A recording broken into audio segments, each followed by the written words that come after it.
Welcome back, everyone. As usual, we are two dudes talking 80s. I'm John. That's my partner in crime, Lewis. Hello.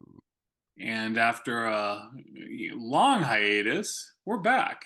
And I don't really remember how to do this because we just spent like 30 minutes trying to get this thing to work. So, thank you, Lou, for troubleshooting me. It's always nice to have an IT guy as the partner in crime. And yeah, so anyway, life's throwing a little turns and twists for us, but we are back, and hopefully we won't be taking this long of a break for quite some time. And this time we're going to talk about a great 80s movie. It came out August 22nd of 1986. It was based upon a short story called The Body by Stephen King. And of course, we're talking about Stand By Me. I don't have a Stand By Me shirt, so I know that wore another Stephen King adaptation for a shirt. So, I at least made some sort of effort. Lou, when did you first become aware of this movie, or when did you first see Stand By Me? John, I honestly don't remember when I first saw it. It definitely wasn't in the theaters. It was on TV, and I want to say maybe in the 90s, maybe in the 2000s, but probably sometime in the 90s. Wow. I actually saw this one in the theaters. Nice. I don't know. Again, it's really strange. I was talking this about my sister when I was visiting her, and it's just so strange the random things that you do remember. But I saw this at the old Belmont 3. Remember that one? I don't. Right there on El Camino? Oh, is that what it was called? The Belmont 3? It was like the bargain one, right? The bargain It was theater. later on, yeah. Okay, yeah, then I And know what you're talking about. I saw it with a friend of mine, Kathy Hutt. And yeah, I don't know. I don't even remember why we saw it. I think maybe she wanted to see it. And I'm like, whatever. Attractive girl says she wants to go somewhere, you go. And yeah, so we went and saw Stand By Me, and I was really blown away. I thought it was a great movie. It's something that's always stuck with me. And did you have the same kind of first impressions of it, where you fell in love with it? I don't think that I did. If I recall correctly, I saw it sort of piecemeal to start with. I saw a little bit of it at one time and a little bit of the other. But it really started to grow on me, and it truly is a masterpiece, man. I mean, it even stands up now, right? To have show it to somebody and like a youngster, and it could have been filmed like yesterday. It still stands up now. It's a great flick. No. Well, let's talk about it a little bit. First off, it was directed by Rob Reiner.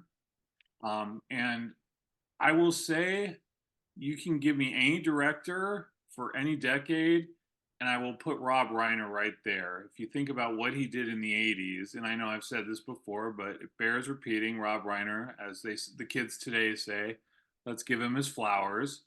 Yes, that's an actual saying. I don't know why. So I'm trying to be hip with my 80s-ness. Um, you think about this is Spinal Tap, Stand By Me, The Princess Bride, When Harry Met Sally, you know, it's just an amazing output in the 80s. Like he did not have a misstep in the 80s. All great movies that he did. And Stand By Me, he actually says Stand By Me is his favorite. I don't know if he said that recently, but at one point that was his favorite. Yeah, he could do no wrong in the 80s, as you mentioned. And yeah, I could see why he would call this his favorite. His other flicks were also great, of course. This one has got, I don't know, this thing about it that again, it's fresh, right? If you don't know who the actors are and if you show it to some young kid, it could have been filmed yesterday, right? It's that good, and it just stands the test of time. It's a great movie. Yeah. Well, let's get into it a little bit. I think one of the things that blew me away seeing this, and obviously looking back on it, but I don't remember ever seeing a movie. Maybe in the 70s there was Over the Edge, but those were more teenagers. I felt like this one really showed kids as they are, right? And they can be assholes. And that's one of the things that really impressed me about this movie is I thought the portrayal of the kids was very authentic in a way that a lot of the 80s movies weren't. They were always really smart or really funny or very, prim and proper, and this showed kids how they were. They're a-holes, right? You could be your best friend, but you're still going to be busted on them. You're still going to be very negative. You have these weird connections, these in jokes. And that was the thing that impressed me the most, I think, initially was just these characters and how well they were portrayed and how authentic everything seemed to be.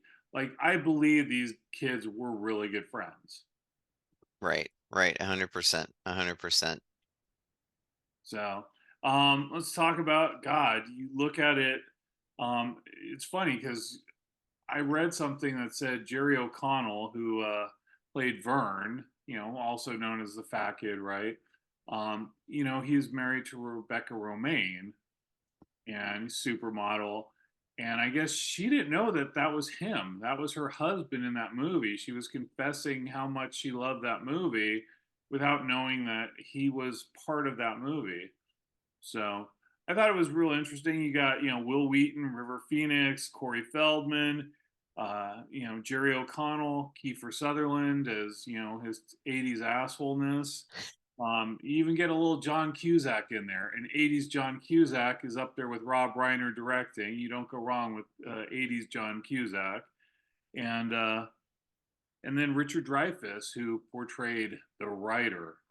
I guess he doesn't have really a name, but that's how he was. That was his title, the writer, or that was his credit. So let's talk about the movie. Out of all this amazing, amazing cast, did you have a particular favorite? Oh man, it's a trip because I didn't realize that that was Richard Dreyfuss. I looked at him, and like, it looks like it could be him, but I was not clear that it was Richard Dreyfuss. So that's cool on that one. Um, yeah, I very, very tough. Very, very tough. I really loved Chris's character, River Phoenix's character. Just, sort of the sort of tough kid but tender heart. And, I really I dug that character. It reminded me of people that I knew when I was a kid. Gotcha. And who would you say you most related to? Most related to probably Vern. Vern or Gordie. Maybe Gordie. Ah, all right. Well, Yourself? who I related to most? Gordie. There was just something about him where he just seemed like the kid that he hung out with some kids that were considered bad, but he wasn't a bad kid. He probably did what he was supposed to do and everything, and kind of had like his quieter side and everything. Love the character of Vern. Like you said, Chris was great. But yeah, if I had to say the one I felt the most connection to was Gordie. And getting back to Richard Dreyfuss's character, you said you didn't recognize him at first. I guess he tried a couple people for that part, including Michael McKean. Really? Yeah, who we later went on to This Is Spinal Tap with Rob Reiner, and I can't imagine that in a million years. No, no. I guess I guess Richard Dreyfuss and Rob Reiner were high school friends. Oh, what a trip. I didn't know that. Yeah, so there you go.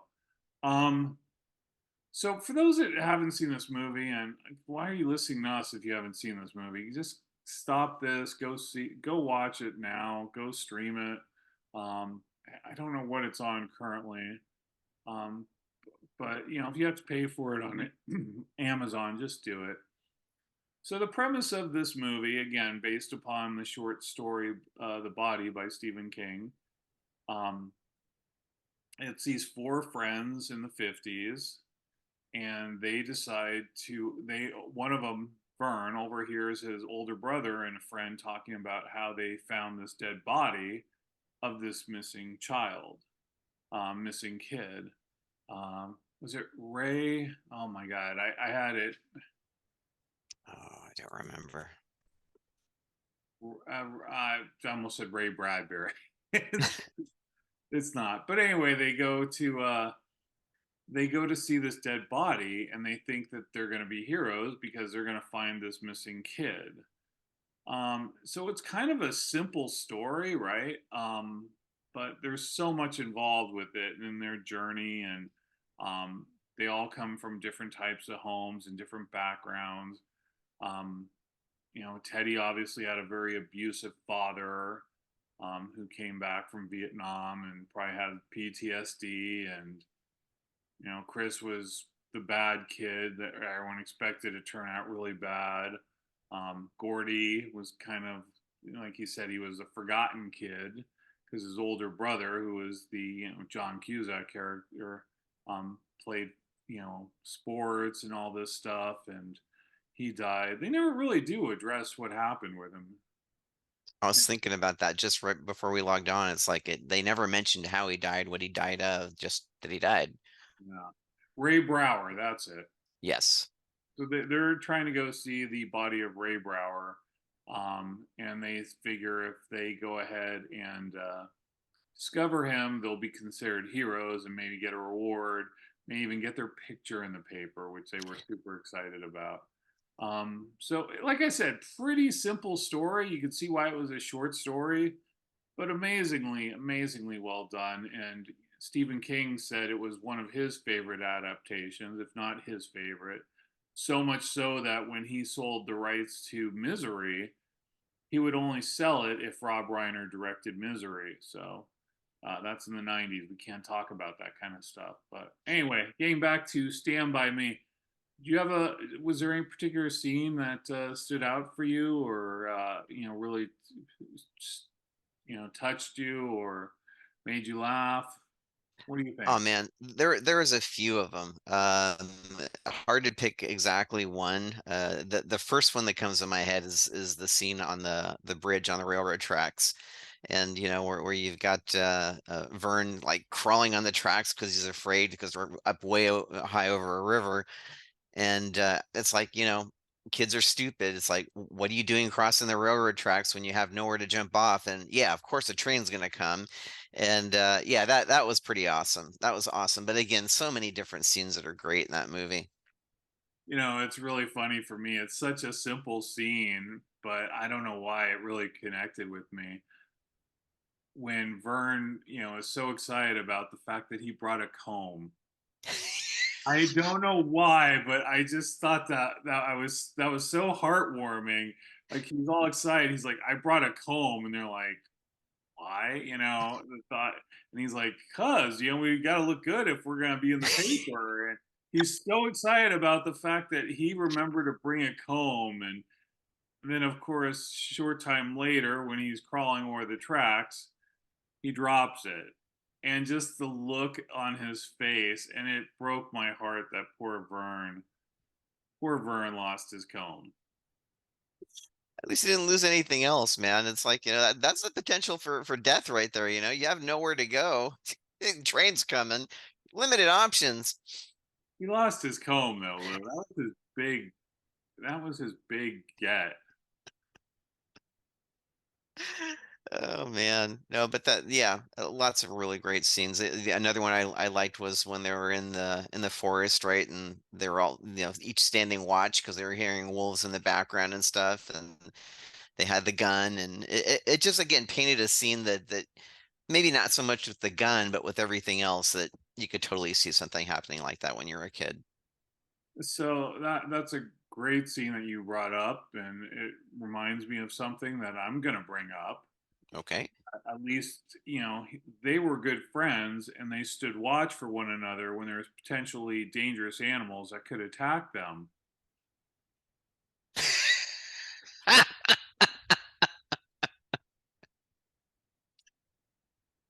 I Come on, didn't have a come on, gun, come on. dude. Huh? If I had a gun, I would have stuck around.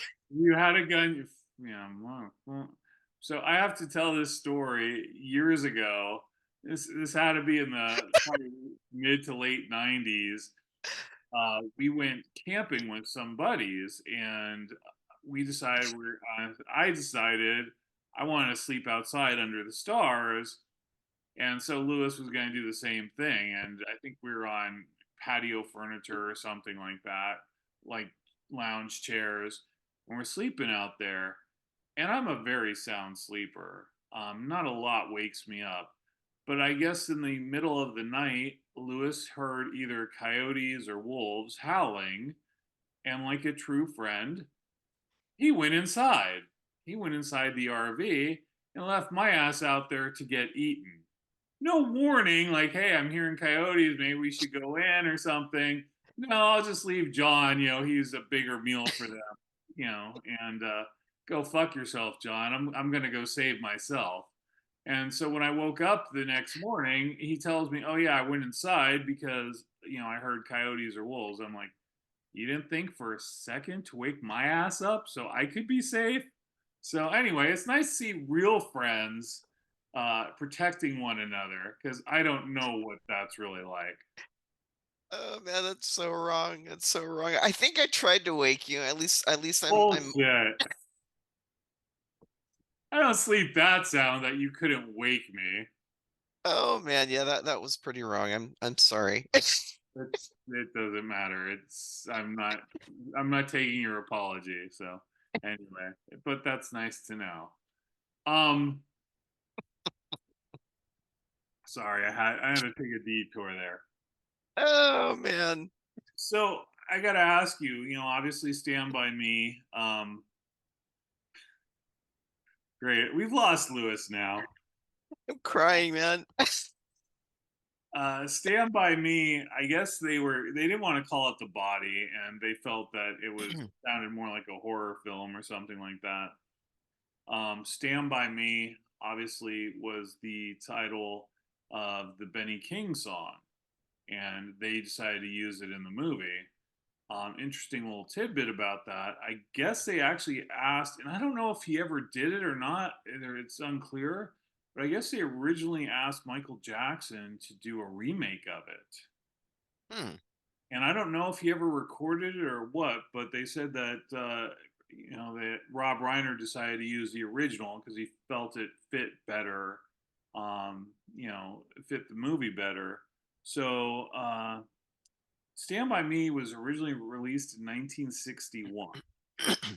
Because of this movie being re-released and introducing a whole new audience to it, and I was one of those people. I fell in love with the song after seeing this movie. It actually went in 1986. Stand By Me went to number 9 on the Billboard charts. I love it when that happens. So, it was a hit again 25 years later, which doesn't seem all that long. I'm thinking about like that would be 1999 for us. Um, but anyway, did you fall in love with that song too, or I never cared for the song. I like the song now. I don't like it enough to actually buy it, but I associate it with the movie now, and yeah, it's something. If it's on the radio, I won't turn the channel where I used to. wow? I fell in love with the song. I had it on like a CD where they released it as a single. So I had that, and of course, I downloaded it again. So love the Benny King song, but I'd be really curious to hear the Michael Jackson version. Like I said, I'd love to know if it was actually recorded or not, because the fact that they said Rob Reiner felt the original fit the movie better makes me believe that he had to have heard at least a rough demo of the Michael Jackson version. Yeah, super good decision on Rob Reiner's part. I mean, I'm sure Michael Jackson did it justice, although I can't hear how that would have turned out in my head. But the song is period correct. I don't exactly remember what year that the movie takes place in, but you get the feeling that's in the maybe late 50s, early 60s. And yeah, yeah, 100%, 100% great decision. So I'm trying to look at some of my notes here. Um, So there was the collection of short stories, and I think it was called Different Seasons. That's it. The collection of short stories that Stephen King wrote had four short stories in it. Um, you're going to be interested in knowing. I don't know if you've ever heard of Apt Pupil. Actually, made a movie about it. There was another one. I don't remember the name of it. And the other short story from Different Seasons, The Shawshank Redemption. Wow. Wow. Damn, man. I love that movie. I know you do. You forced me to watch it, Yes, I did. but it's takes place. It's in the '90s, so we can't talk about it. But yeah, so three of the four, um, short stories from that collection were made into movies. I know of Apt Pupil. I've never seen it, but obviously, I love The Shawshank Redemption. Thank you for finally forcing me to watch it. And Stand by Me is one of those classics. So pretty amazing. Excellent, man. Amazing Excellent. by Mr. King. Now that you mentioned short stories, it makes me think of another scene in the movie.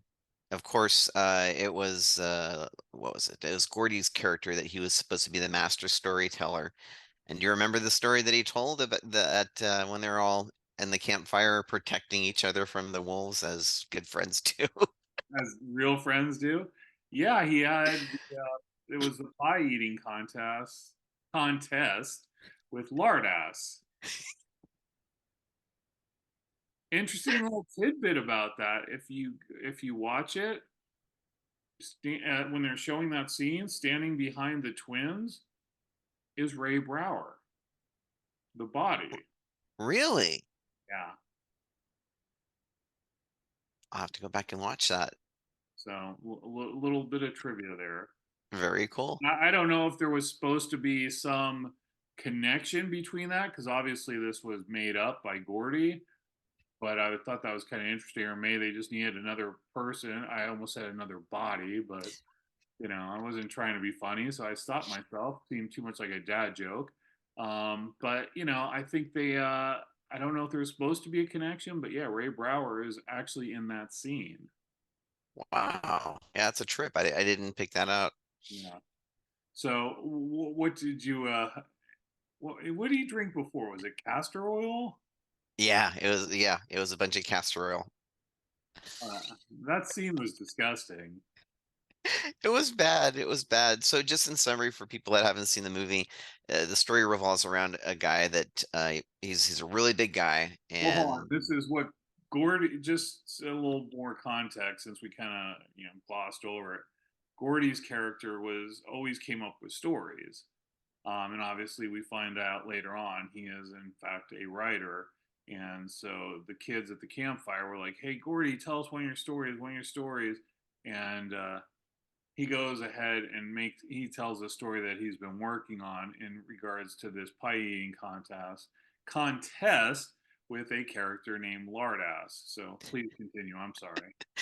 no issues. It's good. It's good.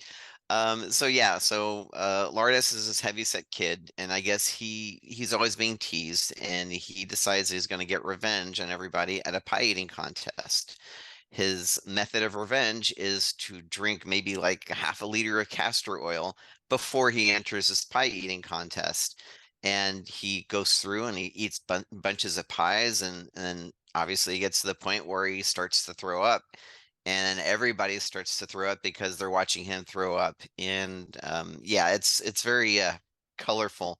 And what cracks me up at the end is the kids were all like, as Gordie's telling the story, they're all like, so then what else happens? How does it end?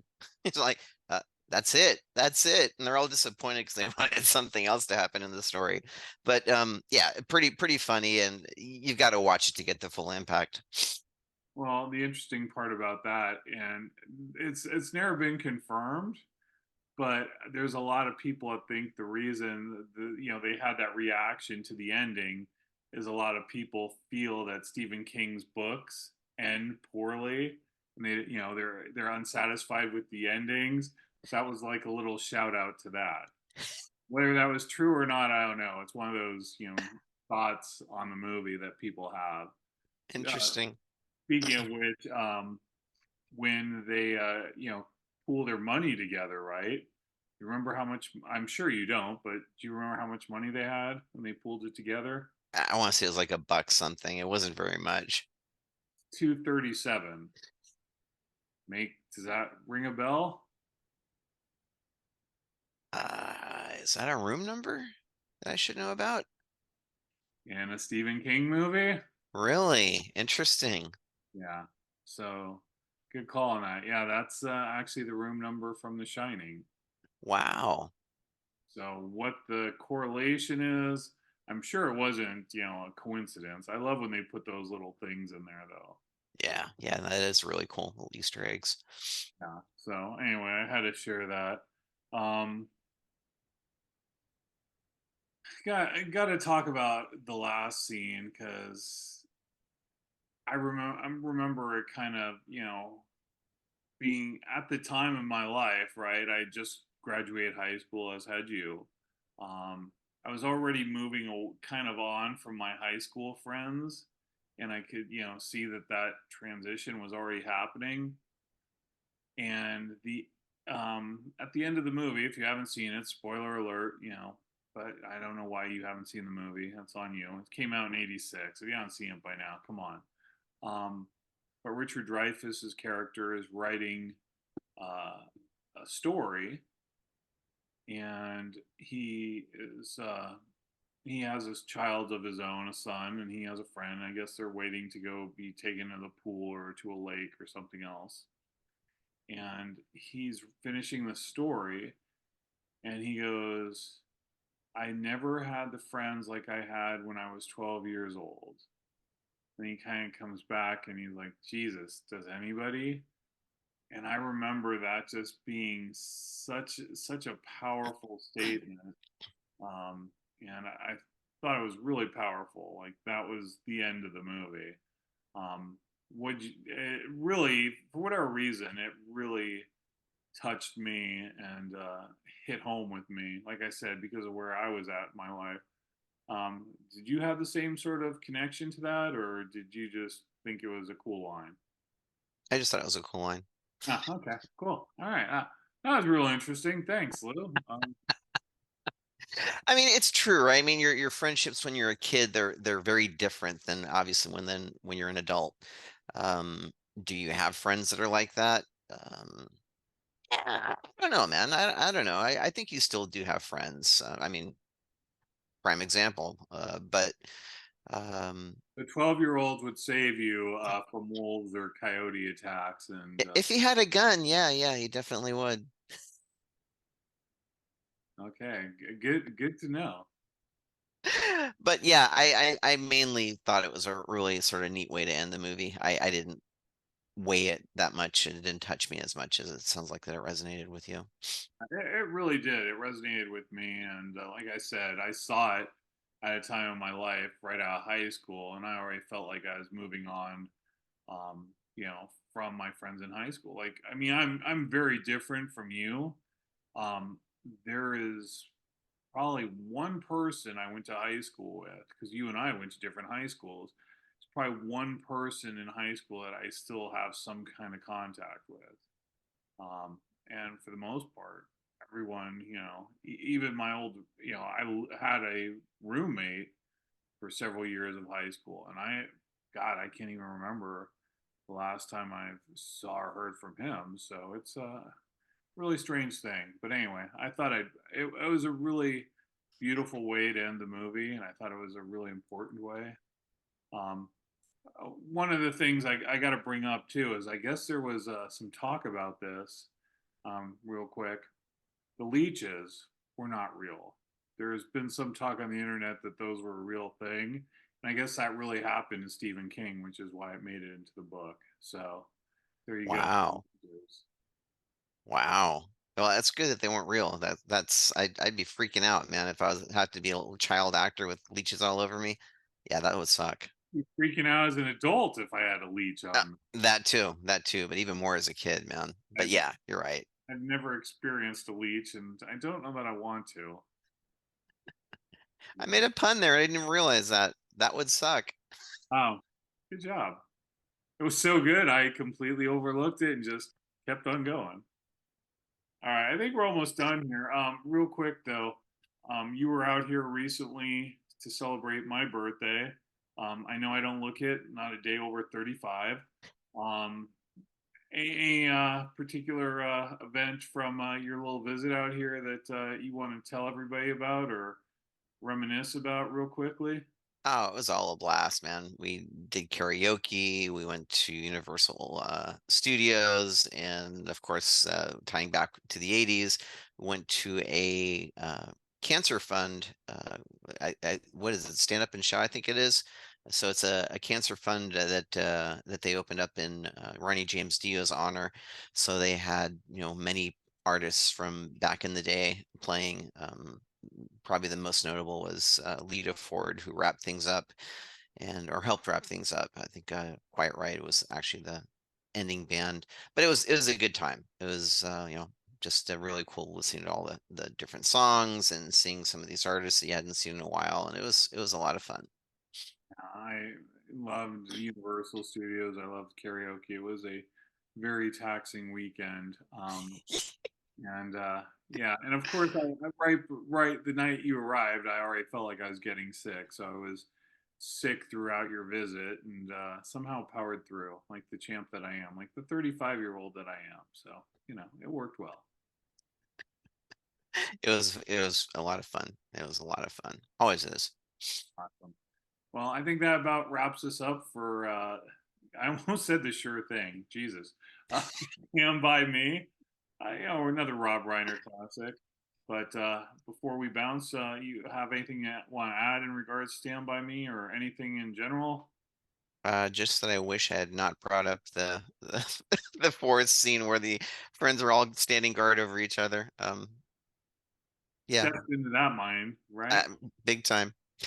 Oh, that's all right. Don't worry. The statute of limitations will be over in about 20 more years before I'll forgive you on that one. All good. Anyway, as always, we appreciate you guys watching. Please hit the like button, hit the subscribe button, and please, please, please, if you haven't seen Stand By Me, go and check it out. It's a great movie. It's a wonderful portrayal. If you liked the remake of It, Chapter One, and you liked the kids and the way they interacted, this to me, Stand By Me is like what it was without being a horror movie. So if you like that interaction, you'll probably love Stand By Me. As always, we appreciate it. And Lou, take us out, brother. Peace out. Thank you guys.